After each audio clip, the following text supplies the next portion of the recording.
Saya mau ngomong. Stop, udah. Saya mau ngomong. Ya, Mi, gimana, Mi? Ngomong Hasto aja, Bapak Hasto aja dibolehkan ngomong sama wartawan. Boleh. Kalian kalau nggak ada apa-apa nggak usah takut. Iya. Pelecehan dakwaan banyak yang dipotong-potong. Rekaman yang sudah beredar isinya tidak seperti itu. Isinya Reza yang mengejar sahabat saya Mail.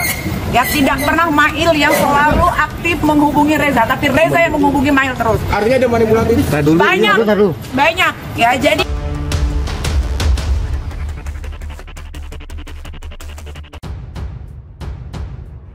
Nikita Mirzani menultimatum Reza Gladys untuk meminta maaf dalam waktu 7 kali 24 jam lantaran tak terima dituding melakukan pemerasan.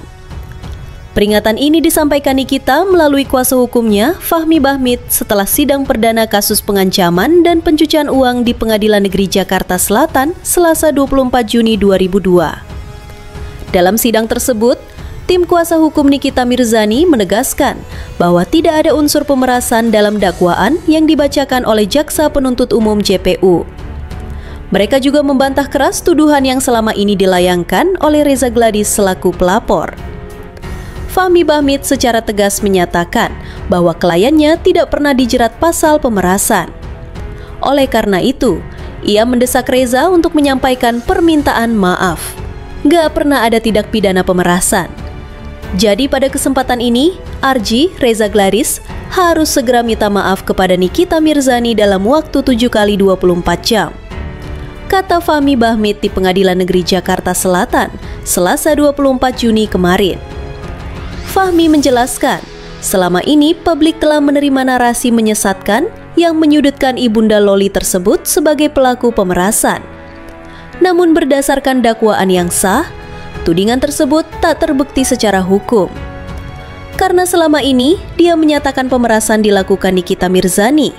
Tapi berdasarkan surat dakwaan secara sah dan sempurna, tidak pernah ada tindak pidana atau dugaan tindak pidana pemerasan seperti apa yang selama ini beredar, jelas Fahmi. Menanggapi ultimatum tersebut, pihak Reza melalui pengacaranya, Surya Batubara, menilai permintaan maaf tidak relevan.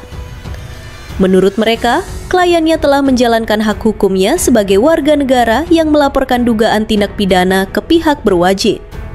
Yang pasti kami telah melaporkan tindak pidana ini dan penyidik telah menetapkan sebagai tersangka. JPU telah menyatakan P21 dan saat ini dimasuk ke pengadilan. Buktinya ini pengadilan. Jadi nggak usah maaf-maaf, tidak ada maaf bagimu. Itu saja bagi kami, ujar Surya dalam kesempatan terpisah. Surya juga menegaskan bahwa pihaknya hanya berperan sebagai pelapor, sementara seluruh proses hukum kini berada di tangan JPU. Ia menyarankan agar pihak bintang film Nenek Gayung tersebut mengajukan keberatan secara hukum, bukan dengan tekanan publik. Saat ini, semua masalah itu ada di tangan JPU. Jadi kami hanya sebagai penonton saja sekarang. Jadi, kalaupun ada kesalahan, silakan JPU yang melakukannya, bukan kami, tegas Surya. Untuk diketahui, dalam sidang perdana tersebut, JPU mendakwa Nikita Mirzani dan asistennya Mail Syahputra dengan sejumlah pasal berlapis. Mereka dijerat pasal 45 ayat 10 huruf A, Jungto pasal 27B ayat 2, Undang-Undang Nomor 11 Tahun 2008 tentang Informasi dan Transaksi Elektronik, yang telah diperbarui melalui UU Nomor 1 Tahun 2024. Jungto pasal 55 ayat 1 ke 1 KUHP atau pasal 369 ayat 1 KUHP. Selain itu, Nikita juga dikenakan dakwaan tambahan terkait tindak pidana pencucian uang TPPU berdasarkan pasal 3 UU Nomor 8 Tahun 2010. Jungto pasal 55 ayat 1 ke 1 KUHP.